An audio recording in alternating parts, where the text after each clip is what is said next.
Casey here. Okay, she's here.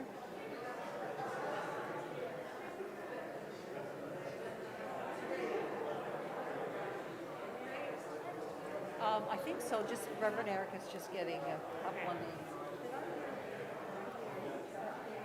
Thank you. Brandon's going to be a big sister. She is. She's very excited. No doubt. I hope it will, stay that way. Yeah. There'll be ups and downs, I'm sure. I'm sure, yeah. Oh, this is wonderful. Thank you. Yeah, When is the baby due? January 12th. Nice to have, winter babies are great because they're so buggy, but you don't worry about them getting overheated. That is true. Rennie was very cranky that first summer she's born. Yeah. In Ottawa heat, Oh, yes. Right. So you're going to play.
Good morning, everyone.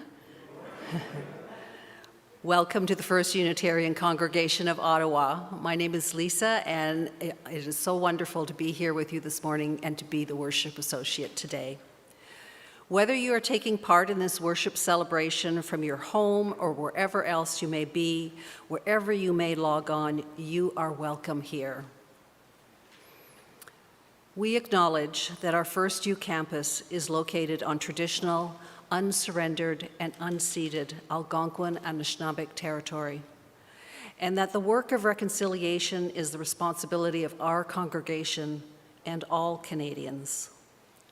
Our goal is to educate ourselves and all who have ears to hear, to be of service to those at risk, and to advocate for justice. Do take care and take advantage of online opportunities at FirstU to stay in touch during this protracted pandemic.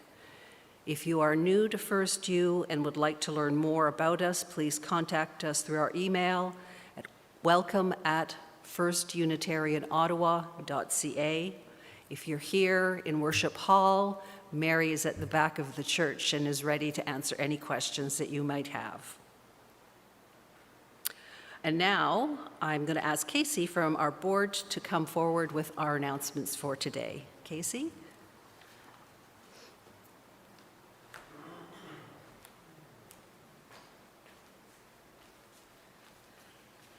Good morning, everyone. Okay, for announcements. Please check the UU Pride page on the FirstU website for our Pride Week activities. Pride service.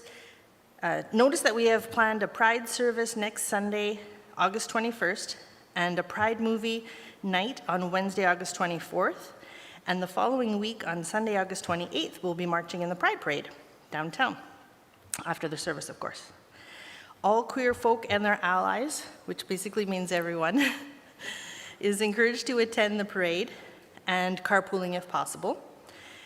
Please contact diversity@firstunitarianottawa.ca for more details. Next. This week, the FirstU board will be deciding whether or not to host the Canadian Unitarian Council's National Conference in May 2023. One thing that makes the decision easier is if there are individuals willing to take key leadership roles, such as coordinating the venue, the gatherings, the children's program, etc. If you think you could be a lead coordinator or a volunteer, please contact Maury Prevost by email at datchair, as in dat chair, at firstunitarianottawa.ca. And that's it. Have a good day.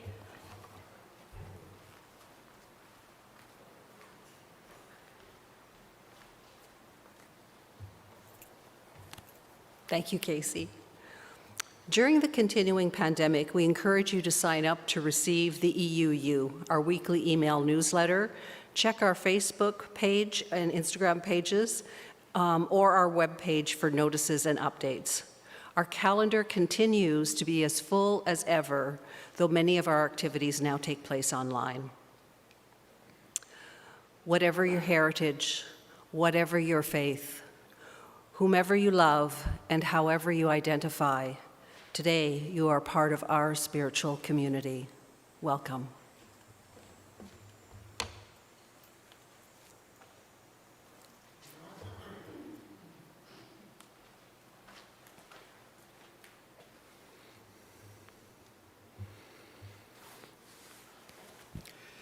Bonjour, mes amis. Welcome, everyone. Whew, it gets hot under these masks. Welcome, everyone, to our service from Worship Hall, to those here and everywhere, and everyone watching wherever you may be. I'm the Reverend Eric, this congregation's lead minister, and I'm thrilled to be back with all of you after a few weeks of rest and renewal. This morning, we light our chalice to these words from Lois Van Leer. We light this chalice not because we must, but because we may. We light this chalice not because we have the truth, but because we each come bearing and seeking many truths.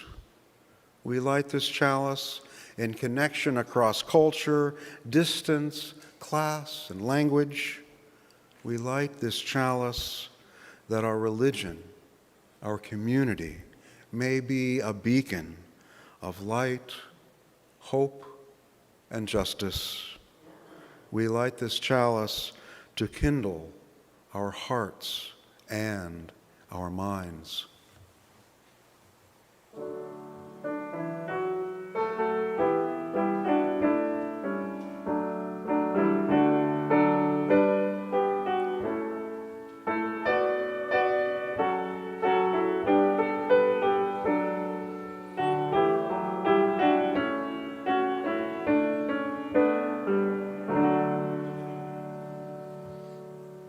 Thank you, Jen. Our chalice is lit.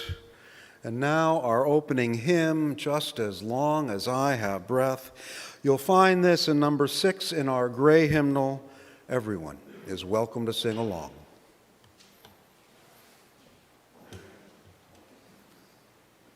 Thank you.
Our call to worship this morning is adapted from the Reverend Hope Johnson, One Love. We are a diverse group of proudly kindred spirits here, not by coincidence, but because we chose to journey together. We are active and proactive. We care deeply. We live our love as best we can. We are one, working, eating, laughing, playing, singing, telling stories, sharing and rejoicing, getting to know each other, taking risks, opening up, questioning, searching, trying to understand, struggling, making mistakes, paying attention, asking questions, listening, living our answers, learning to love our neighbors, learning to love ourselves, apologizing and forgiving with humility, being forgiven through grace, creating the beloved community. Come, let us be and worship together.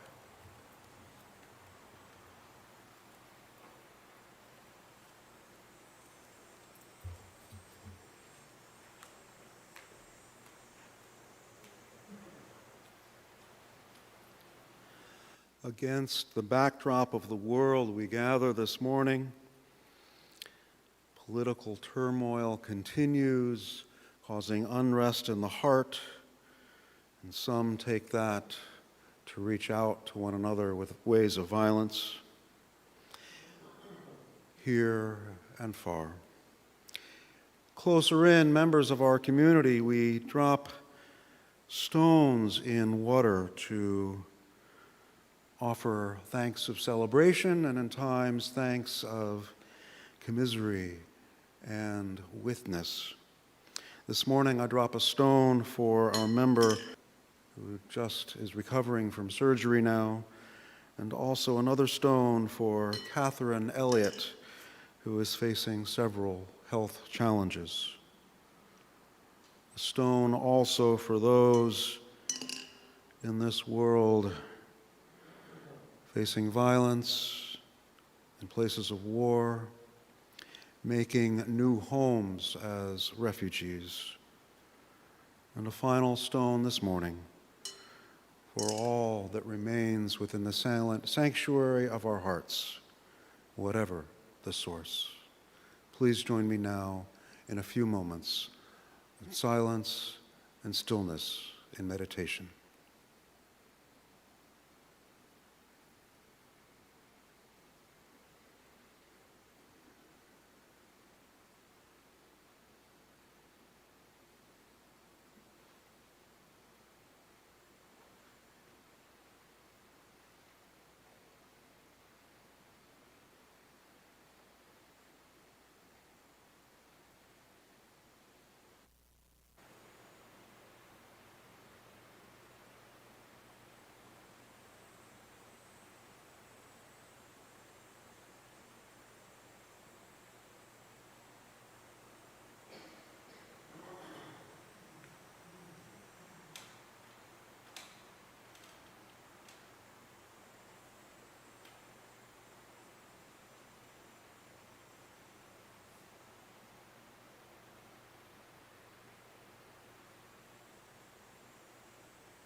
Our story for you this morning is Stand Like a Cedar by Nicola Campbell with illustrations by Carrie Lynn Victor.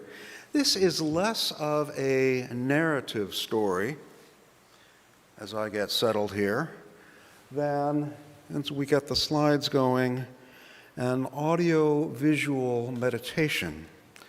So I would invite you to, yes, let the story, let the images take you where they will. We went paddling in our cedar canoe one rainy spring day. Pouring rain was fresh on our skins. We paddled anyway. Loon swam with us. She shared a song about her spring flight returning from a long winter far away. I went gathering with my grandmother one sunny spring morning. When we arrived, the world was awakening to the brilliance of the day. Springtime shoots and bitter roots sprout up from the land. They shared a story about Earth's transformation, the end of winter and the rebirth of spring. I went running along a mountain trail one blustery summer day. The land was warm beneath my feet, and sunshine glimmered through the mountain leaves. Snake was resting on the warm sunned stones. She shared a story with us about her love for her children and for summertime. I went berry picking with my mother one beautiful day late in the summer. Have you ever gotten that blueberry rash? I have. It's great. And here in the field, a noisy clan of dusty, happy children, a great caravan of family journeyed from valley to mountaintop.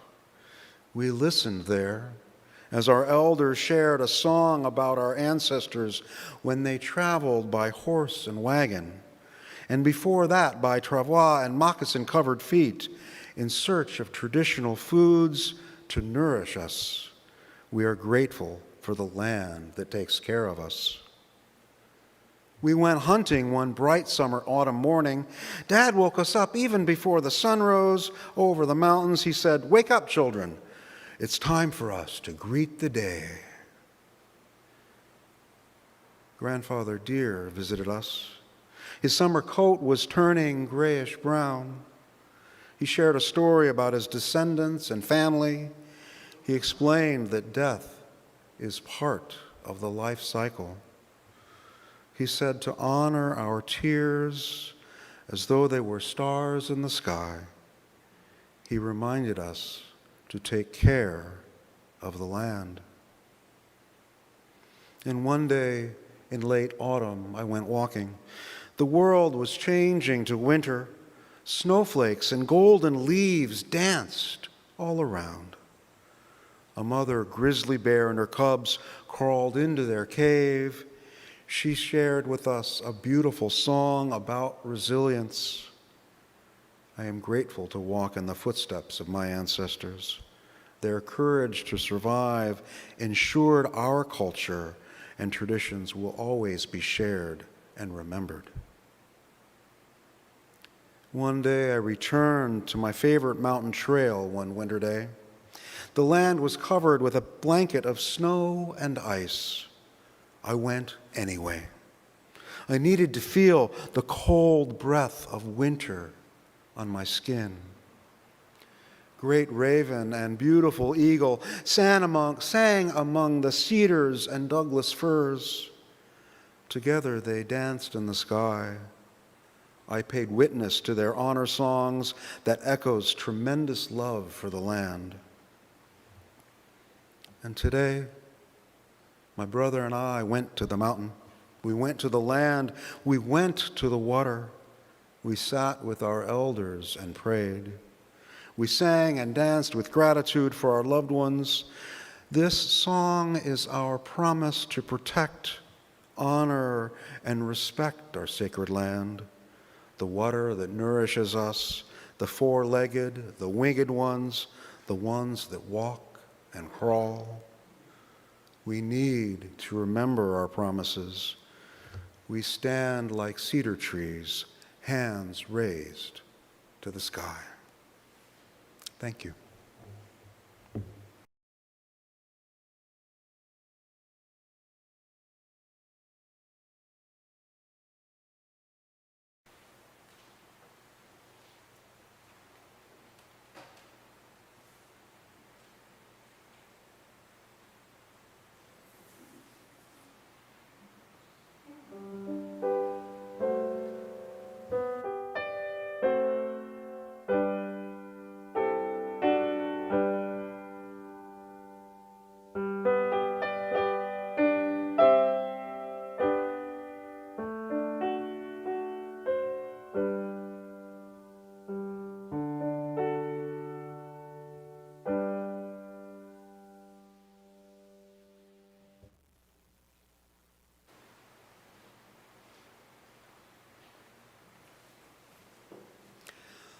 Lisa and I each have a reading for you today.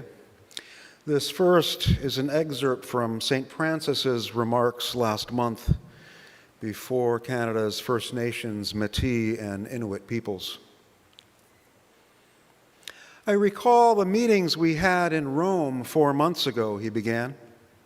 At that time, I was given 2 pairs of moccasins as a sign of the suffering endured by Indigenous children, particularly those who never came back from the residential schools.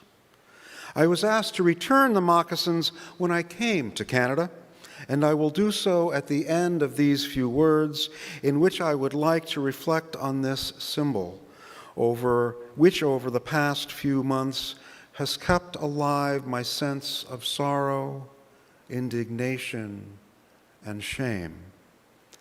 The memory of those children is indeed painful. It urges us to work to ensure that every child is treated with love, honor, and respect. At the same time, those moccasins also speak to us of a path to follow, a journey that we desire to make together. We want to walk together, to pray together, and to work together so that the sufferings of the past can lead to a future of justice, healing, and reconciliation. Today I am here in this land, along with its ancient memories that preserves the scars of still open wounds. I am here because the first step of my penitential pilgrimage among you is that of again asking forgiveness, of telling you once more that I am deeply sorry. Sorry for the ways in which, regrettably, many Christians supported the colonizing mentality of the powers that oppressed the indigenous peoples. I am sorry. I ask forgiveness, in particular, for the ways in which many members of the church and of religious communities cooperated, not least through their indifference, in projects of cultural destruction and forced assimilation prompted by the governments at that time, which culminated in the system of residential schools. On this first step of my journey, I have wanted to make space for memory.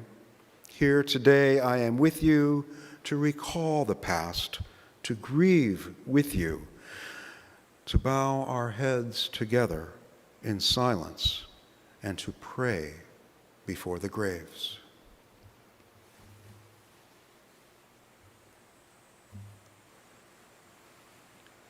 The following is an excerpt from Sherry Dimeline's recent novel, Hunting by Stars.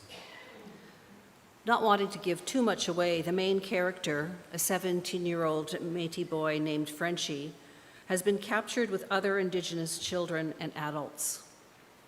Hoping good behavior will ingratiate him with his captors and ultimately allow him to escape, he's been given the task of delivering food to the other inmates. When he does so, he begins by saying hello to the person behind each prison door. Some respond, others stay quiet. In time, many return their trays to him with notes scribbled on napkins.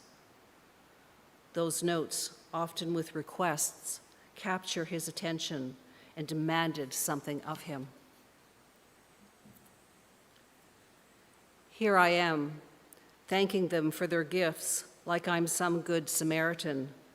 But for doing what? For saying their names? Telling them it was sunny outside? They didn't need my shallow platitudes. And really, I am taking no great risk. What they needed was action. They needed me to do something real.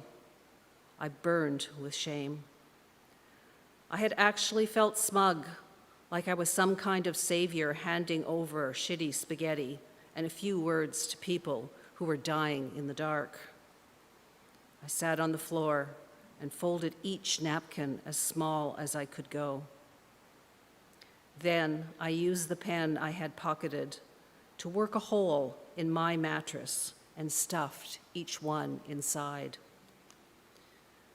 It was difficult getting to sleep that night on top of those dreams, all those wishes, all that torment. It seemed like there was no room in the bed for my body, certainly not for my own thoughts. Whatever I did next was going to be bigger than me. It had to be, for all of us. And so maybe these messages were gifts, after all, because in a way, they started delivering me back to myself.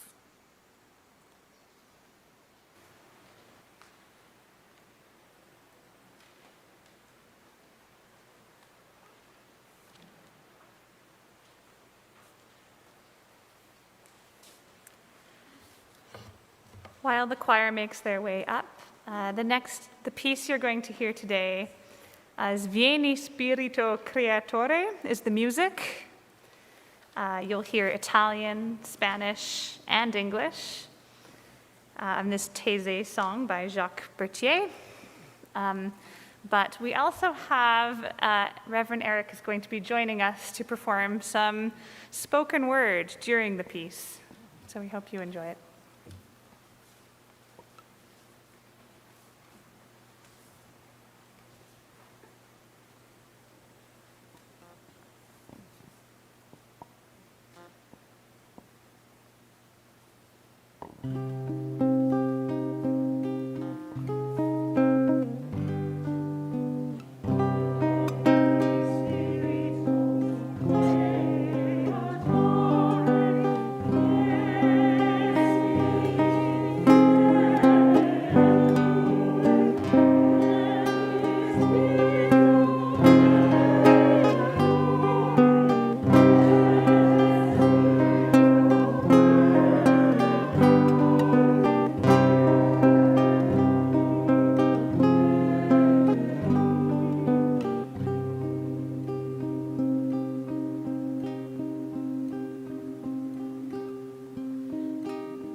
Light from uncreated light, fill our sight with amazing revelations and new visions.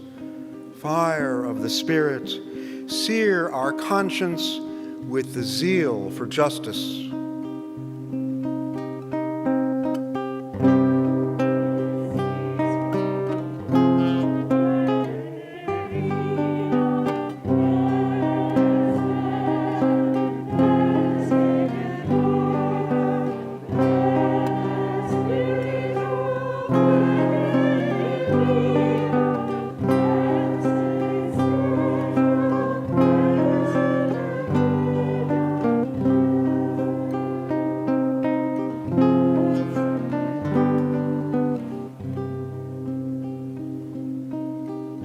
Flame of aspiration, move our feet to tread the paths of reconciliation. Come, Creator Spirit, comfort us with the warmth of your eternal love.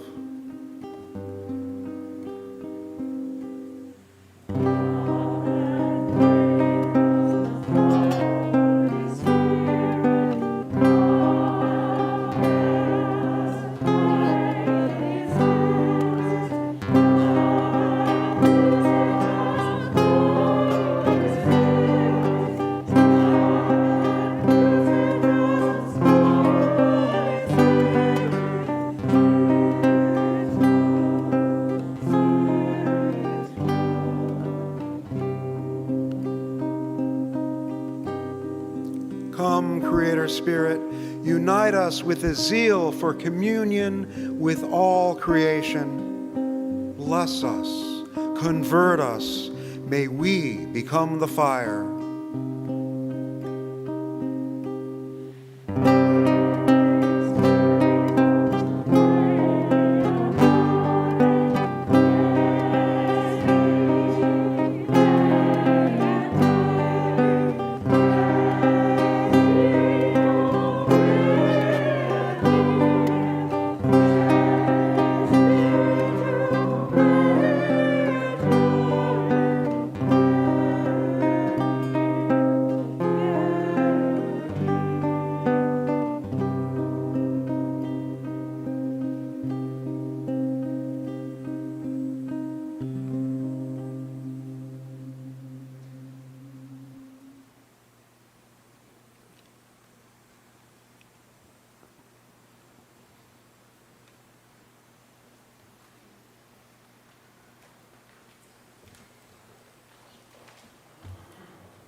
Come and pray in us, Holy Spirit. Come and pray in us, Spirit. Come. The Pope's recent visit to Canada highlighted something I think we all knew, that there is a deep-seated old wound at the heart of this nation. Anishinaabe elder Gilbert Whiteduck spoke about that wound during our First Peoples events last June over at Unitarian House. He asked what reconciliation really means. He told us he didn't know. Whether he said that simply to catch our attention or because he does simply not know, the question or both, the question remains one for all Canadians today. And as Canada is certainly not alone in having such a deep-seated old wound, I'm thinking of our neighbor to our south, as well as Australia, among other nations, how we here act as we continue, and dare I say, as we begin to answer this question, may have repercussions far beyond our borders. In its final report of 2015, Canada's Truth and Reconciliation Commission, quote, considers reconciliation to be an ongoing process of establishing and maintaining respectful relationships at all levels of society, end quote. So, respect as a guide, a means, and an end. What I also know about reconciliation is that it is not mine to define. It is gauged between individuals and groups. It is expressed by equals, not those with more power. This is why, in many ways, in some ways hearkening back to the reading from Shermaline that Lisa shared earlier, this is why some would prefer the phrase reconciliation. I'm sure I've shared the following passage from Wendell Berry with you before. I probably will again. It's something that stays in the back of my mind, and it echoes every time I think about how we might come, how I might gain and express deeper respect. This is what Berry has to say. If I merely tolerate my neighbors on the assumption that all of us are equal, that means I take no interest in the questions of which ones of us are right and which ones are wrong. It means that I am denying the community the use of my intelligence and judgment. It means that I am not prepared to defer to those whose abilities are superior to mine or to help those whose condition is worse. It means that I can be as self-centered as I please. He continues, in order to survive, a plurality of true communities would require not egalitarianism and tolerance, but knowledge, an understanding of the necessity of local differences, and respect. Respect, I think, always implies imagination, the ability to see one another across our inevitable differences as living souls. The ability to see one another as living souls, that's the part that has so often proven tricky, isn't it? And there are other forces at play here. racialized biases masquerading as truth, choices to put one's group's interest ahead of the needs of others. The list goes on. And there is also a sense of guilt by association that plays out over time. You've heard the phrase white guilt, I'm sure.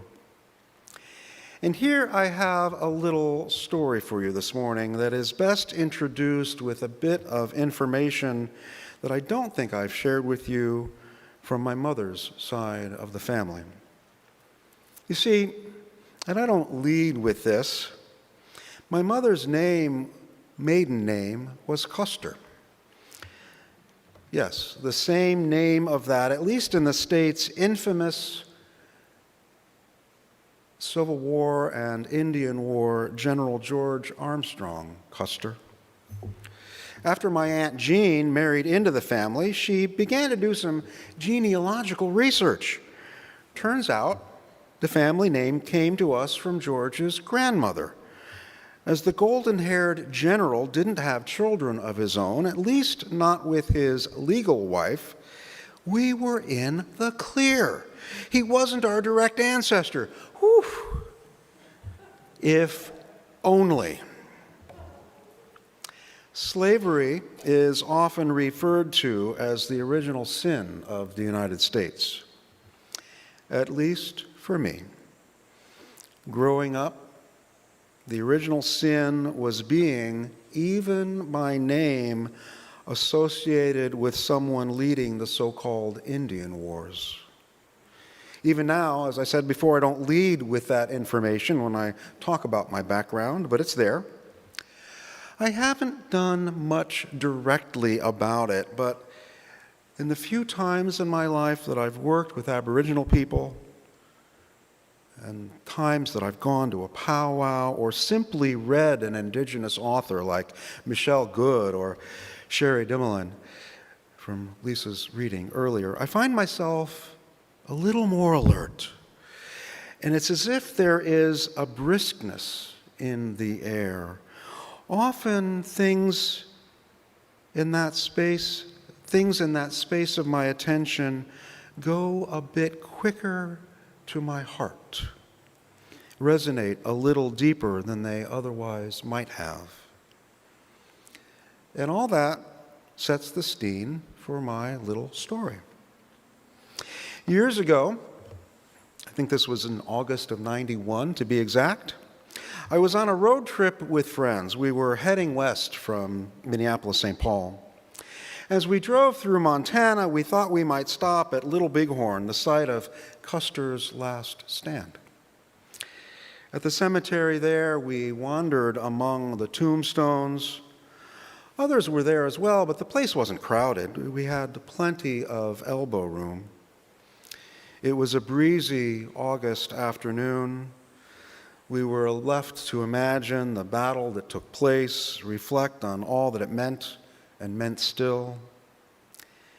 And there in the cemetery, almost in the middle of things, there was a young Indigenous man squatting among the graves. And as I moved around, wandering the site, I noticed that he was always looking at me. This went on for several minutes. Did I remind him of someone? Did he take me as one of the oppressors?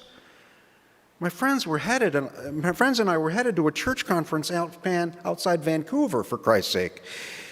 Did he know about my mother's maiden name? The weight this place held to me, even though I had never been there before? Finally, I walked over to my friend Chris. Chris, this guy is watching me wherever I go. It's really messing with my head. He's weirding me out. Which guy? She asked. I pointed surreptitiously, and she looked over at him for a moment. Eric, she replied, get over yourself. He's praying to the four directions. Oh. I mentally apologized to the young man. He was about my age, actually, then. Sometimes this is how we learn, how we become better neighbors and better citizens. To this day, I thank my friend Chris for her clarity, and the image of that young man squatting, kneeling among the tombstones, praying to the four directions there at Bighorn, Little Bighorn, stays with me. Sometimes this is how we learn, how we grow. Even in such a small event as that, we should never underestimate the importance of cultural competency and the fact that we don't know what we don't know until someone says, "Get over yourself," and gives you a little correction. It is no surprise that the largest section of the final report of the Truth and Reconciliation Commission of Canada is titled "The Challenge of Reconciliation." From that report, I'm quoting someone they quote, Jerry St. Germain, a Métis, who was then a Canadian senator. He said, I think he said, "There can be no doubt that the founders of Canada somehow lost their moral compass in their relations with the people who occupied and possessed the land. While we cannot change history, we can learn from it, and we can use it to shape our common future. This effort is crucial in realizing the vision of creating a compassionate and humanitarian society, the society that our ancestors, the Aboriginal, the French, and English peoples envisioned so many years ago, our home, Canada." Here, on this little spot of land facing the Ottawa River, as Casey mentioned, we are considering partnership with the Ontario Aboriginal Housing Agency in future development plans. Members of the board and I will on Tuesday take a little field trip to a housing center they manage in Peterborough.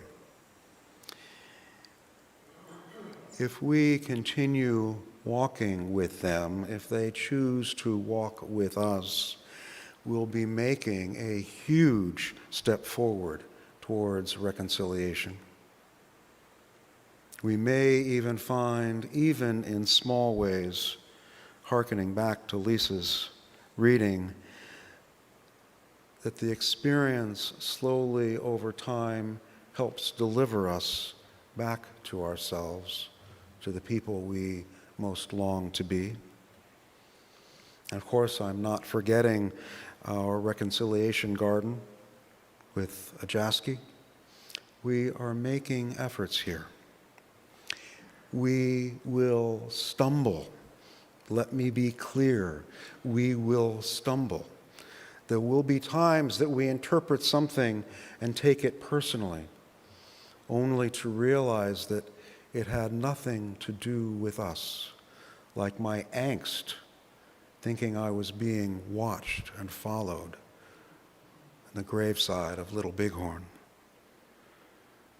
We'll need to turn to one another and say, "You might want to think about getting over it. It's not about you right now. This may be what's going on." And because we are partnering, or will partner, we'll be able to approach, metaphorically, the young man crouched down there and say, "Can I pray with you? Can we pray together? Can we be together in this holy space?" May it be so. Amen.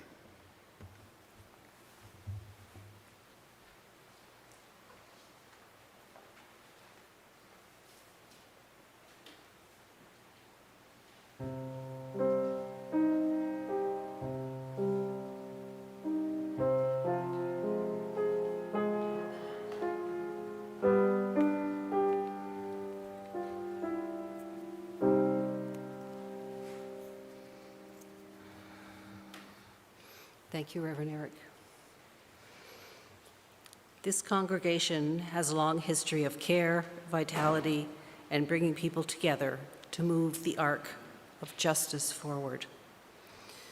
We've been able to live into our hopes and dreams because of the generosity of those within and beyond this community.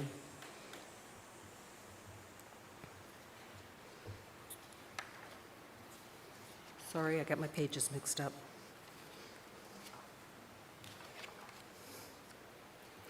Whether you're here in Worship Hall or anywhere else, you are part of this community. To make a gift in support of the work of this congregation, you don't need to use the baskets that will soon be making their way among the pews. Wherever you are invited to go to our website or contact our finance manager to find out how to make a donation to keep up with your pledge. Our gifts are freely given and gratefully received. We dedicate these gifts to the work of this community of faith, serving human wholeness, caring for the planet, upholding religious freedom, welcoming the stranger, loving one another.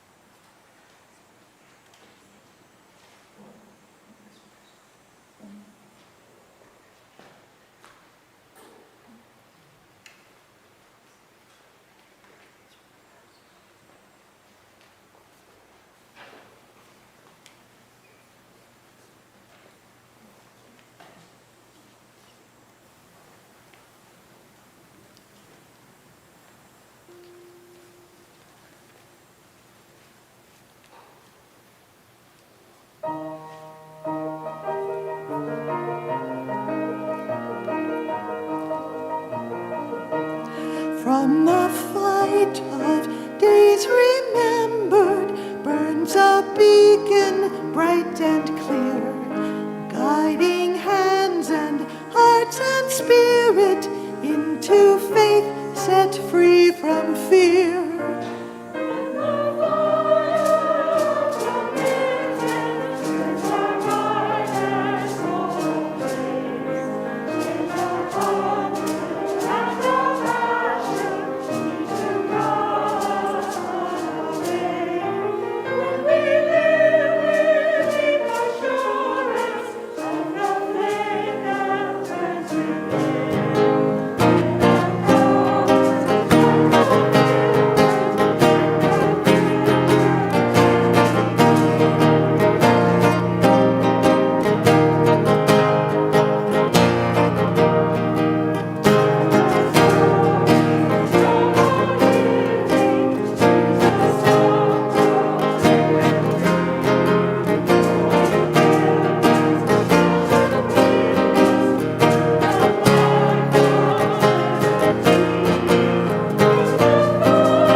Thank you, Mariella, and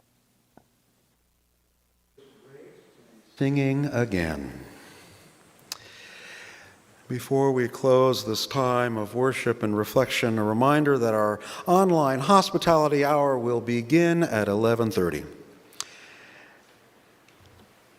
As we prepare to extinguish our chalice, let us do so to these words by Erica Hewitt. May they guide us forward. And let's reach out. Let's pretend we're cedars this morning and reach our hand to the beautiful August sun, to one another, and to those beyond this room, beyond this space. The hand reaching out to yours belongs to a person whose heart is sometimes tender, whose skin is sometimes thin, whose eyes sometimes fill with tears, whose laughter is a beautiful sound. The hand reaching out to yours belongs to a person who is seeking wholeness and knows you are doing the same. As you leave this time of renewal, may your heart remain open, may your voice stay strong, and may your hands remain outstretched. When you do, I think you'll find how beloved the community is that surrounds us. Give it a try.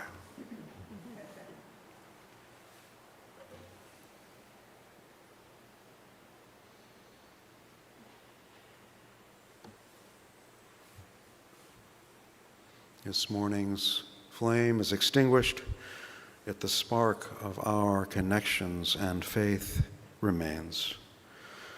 Jen, I can't see you over there. Mariella, I can barely see you. Will you bless us once again?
As we prepare now to leave this space, may our hearts remain open and our minds remain clear. We are people of both reason and heart, of both memory and hope. May we also always remain people of love, providing a place in this world for our spirit, a place called home. And now, as we return to the challenge of helping the world come alive in love, let us go forward in peace, my friends.